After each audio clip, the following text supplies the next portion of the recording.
I've seen my family kung paano sila nag-struggle. Pag-aralin kaming magkakapatid. At that moment, dalawa kami ng ate ko na nag-aaral. And yung work kasi ng mom ko is nagbebenta ng itlog maalat tsaka balot. And then my father is in the military naman. Pero kahit combined salary nila, it's still a struggle for us na mabuhay. So naisip ko agad when I went to college is maghanap ng mga opportunities like scholarship.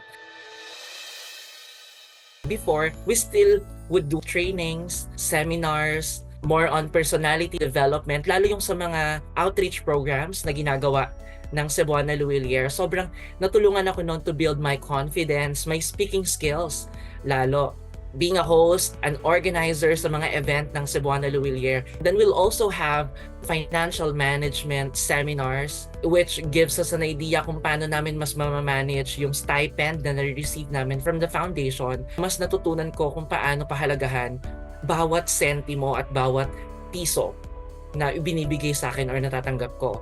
Another thing na natutunan ko sa Cebuana is budgeting.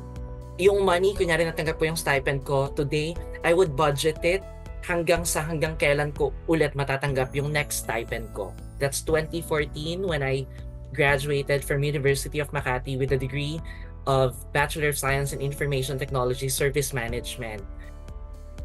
Mas maginhawa na yung buhay namin compared nung 2014 or 10 years ago.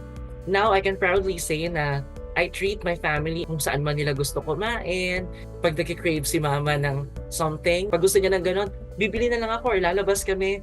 I would like to thank the CLFI organization for not just helping yung mga scholars na nahihirapan talaga financially, but also helping them, honing them into an individual na mas alam nating magsaserve ng purpose as they continue sa kanilang buhay.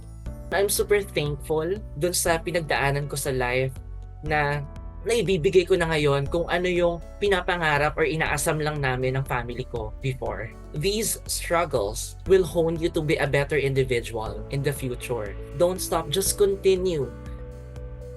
Mas ma-appreciate mo yan as you go through life. Yung maliliit na progress mo, if you look back, masasabi mo na lang, ang layo ko na pala. At huwag kang titigil para magpatuloy para mas maibigay mo pa yung buhay na pinapangarap mo para sa pamilya mo.